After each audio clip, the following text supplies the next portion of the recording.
Potty training is arguably the hardest thing to teach your dog, and for good reason. It could be tricky for a young pup to decipher where he's allowed to release himself and where he's not when he just came into this new home, he's barely a few weeks old. But if you know the most effective tips, which I'm going to be giving you today, potty training can be done in as little as like 7 days. And stick around to the end because the last tip is really crucial. Emojis, tails.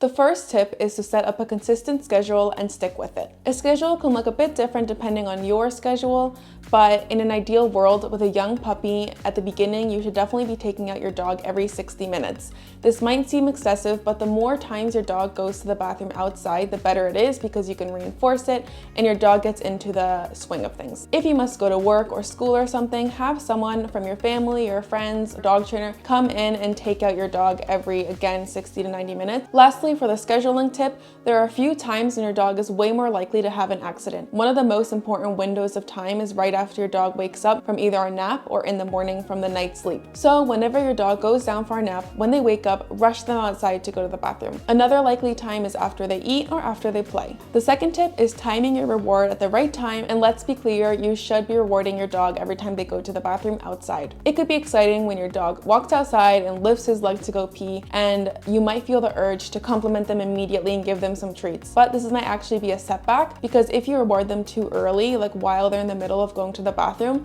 then they won't release everything that they need to, and then you'll come back inside and they'll have an accident a few minutes later. So the key here is to contain your excitement, let them finish, and then reward them and give them those treats. Crate training, and this is arguably the most important one. It was definitely the most helpful in our potty training with Mochi. Dogs are naturally really clean animals actually, and they don't like to pee or poop in the area that they sleep. So when you crate train your dog, you're making it a lot easier for your dog to determine where is his like sleeping space because it's so small. So when you put your dog in there for like a nap or over the night, then they most likely won't have an accident. And then when they wake up, take them immediately outside because again, that timing of the schedule is gonna be really important. And just remember, crate training is definitely not a form of punishment, nor is it something bad for the dog, but I'll get into that in a later video. This one is so important, especially with all the knowledge that we have in 2022 about dog training. Do not punish your dog for having an accident, and definitely do not rub your dog's nose in their accident as a way of telling them not to do it again. The first reason is because something that happened in the past, your dog is not going to be able to associate with why you're yelling at them. If you stick your dog's nose in a puddle of pee that he had a few minutes ago, he really cannot register why you're yelling at him. But secondly, it's also going to really damage your relationship. Your dog technically didn't do anything wrong, so by yelling at them for just simply going to the bathroom, which in their instincts is normal at this point, you're just going to be yelling at him for no reason, and it's really going to hurt your relationship with your dog.